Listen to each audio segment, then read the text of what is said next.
பியூட்டிஃபுல்லான தருணத்தில் there was one beautiful line. Sargunam sir உள்ளே வரும்பொழுதே ஒன்று சொன்னார். அவருடைய பேச்சில் தெரிஞ்ச ஒரு விஷயம், when exam decides your future, who decides the exam அப்படின்றது. ஸோ சர்க்குணம் சார், இந்த கதையை எடுக்கணும் அப்படின்னு ஒரு காரணம் இருந்திருக்கும். இது ஐக்கியப்படுத்தி நீங்கள் எடுத்துகிட்டு போயிருப்பீங்கல்ல, அதுக்கு பின்னாடி இருக்கும் காரணம் என்ன சார்? மிடில் கிளாஸை பொறுத்தளவில் ஒரு கவர்மெண்ட் வேலைங்கிறது வந்து ஒரு பெரிய கனவு. அது மிடில் கிளாஸ்க்கு மட்டும் இல்லை, சாதாரண மக்களுக்கும் அதுதான். அதுக்குள்ளே நடந்த ஸ்கேம், அதாவது பல ஆண்டுகளாக அதுக்குள்ளே நடந்த முறைகேடுகள் எல்லாம் நிறைய ஆய்வு பண்ணி அதை தொகுத்து இந்த கதை பண்ணோம். அதுக்கு முக்கிய காரணமாக இருந்தது, என் கூட இருந்த நண்பர்கள் நிறைய பேர் சிவில் சர்வீஸ் எக்ஸாம் எழுதினவங்களாக இருந்தாங்க, நிறைய இன்ஸ்டியூட் வச்சவங்களாக இருந்தாங்க. எக்ஸாம்பிள் சொல்லணும்னா சங்கர் ஐஏஎஸ், அவர் இறந்துட்டார், அவர் ஐஏஎஸ் அகாடமி நடத்தினார். நடராஜன் ஒரு நண்பர், அவர் ஐஏஎஸ் அகாடமி நடத்தினார். ஸ்ரீதர், இந்த மாதிரியான நிறைய நண்பர்கள் வந்து என்னோட அதை எழுதுனாங்க. ஆனால் அந்த கனவு, அந்த மிடில் கிளாஸோட கனவு நடக்குதா? ஒரு பணக்கார வீட்டு பசங்கள்கிட்ட சாதாரண வீட்டு பிள்ளைகளுடைய எண்ணங்கள் நிறைவேறுதா அப்படிங்கிறது $1,000,000 கொஸ்டின்ஸ். அந்த மாதிரியான போட்டித் தேர்வுகளில் நடக்கிற அந்த முறைகேடுகளை ஒரு கதையாக பண்ணணும்.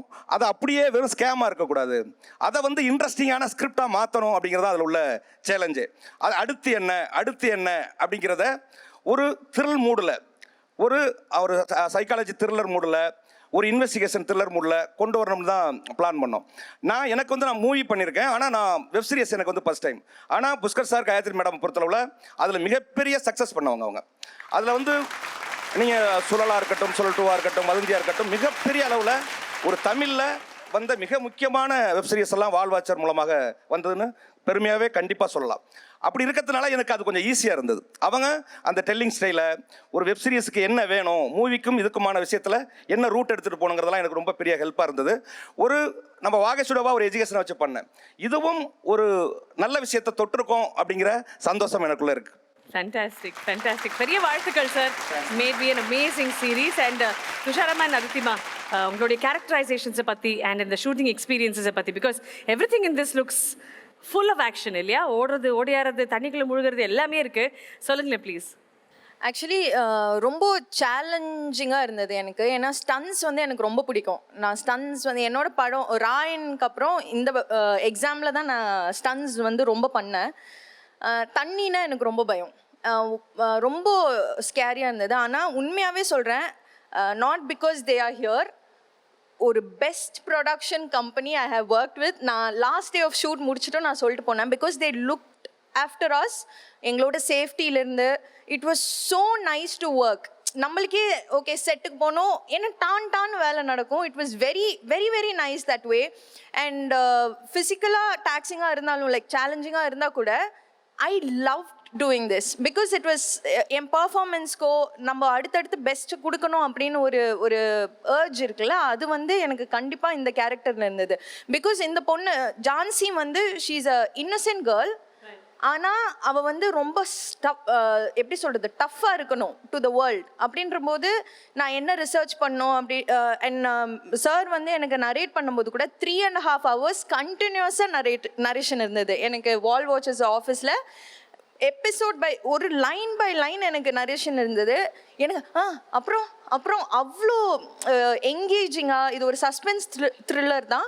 பட் கண்டிப்பாக எல்லாருக்குமே வந்து எக்ஸாம் இந்த ஒரு சைடு இருக்கா அப்படின்னு ஒரு அவேர்னஸ் வந்து கண்டிப்பாக வரும் இந்த சீரீஸ் பார்த்தோன்னே. It was very nice. I loved working in the series. Like I am blessed that way. Congratulations again. And அதித்திமா, நீங்கள் சொல்லுங்கள் ப்ளீஸ். ஸோ எக்ஸாம் வந்து எனக்கு ரொம்ப ஸ்பெஷல். ஏன்னா of course Wall Watchers is like she said the best production house that I've worked with. என்னோட character வந்து ஸ்டார்டிங்கில் வந்து it starts off as a grey character. So இதுக்கு முன்னே நான் வந்து இது மாதிரி ஒரு கேரக்டர் பண்ணதில்லை. ஒரு மாரலி ஆம்பிகுவஸ் கேரக்டர், பட் ஆனாலும் ஒரு ஹியூமன்னஸ் இருக்குது அவங்களுக்கு.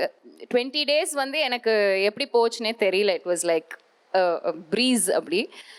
But I have to say, நான் சீரீஸ் பார்த்ததுக்கப்புறம் ஐ மீன் துஷாரா வந்து has performed phenomenally well. Like there is one episode which will break your heart. I really felt it in my heart. Like நான் வந்து அந்த episode பார்க்கும்போது என் கண்ணில் அவ்வளோ தண்ணி இருந்தது. அவ்வளோ அழகாக பெர்ஃபார்ம் பண்ணியிருந்தாங்க. அது வந்து ரொம்ப உண்மையாக இருந்தது. அது நடித்த மாதிரி எனக்கு தெரியல, அவங்க ரொம்ப ஃபீல் அந்த ஃபீலிங் வந்து ரொம்ப உண்மையாக இருந்தது. So it was wonderful working with you. The entire team, ADs and everybody were really cooperative. So absolute pleasure to work in this project. Amazon Primeல வருது, எல்லாரும் பாருங்க. Thank you. We should say about Abbas. Abbas-ஓட we have worked very very long back, like 2 decades back. ஏதோ ஒரு ad ஒன்று பண்ணியிருந்தோம். In between, Abbas had reached out saying நியூசிலாண்டில் இருக்கேன், ஏதாவது இருந்தால் சொல்லுங்க அப்படின்னு. This was some time back.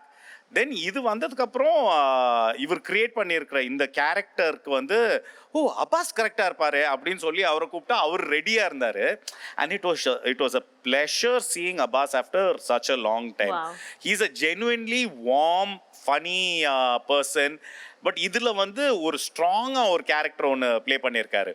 So all what we thought of as அப்பாஸில் அதோட ஒரு வேற ஒரு உருவம் வந்து இதில் வந்து நிற்கும் பாருங்களேன். ஃபேண்டாஸ்டிக்கான ஒரு series is waiting for you.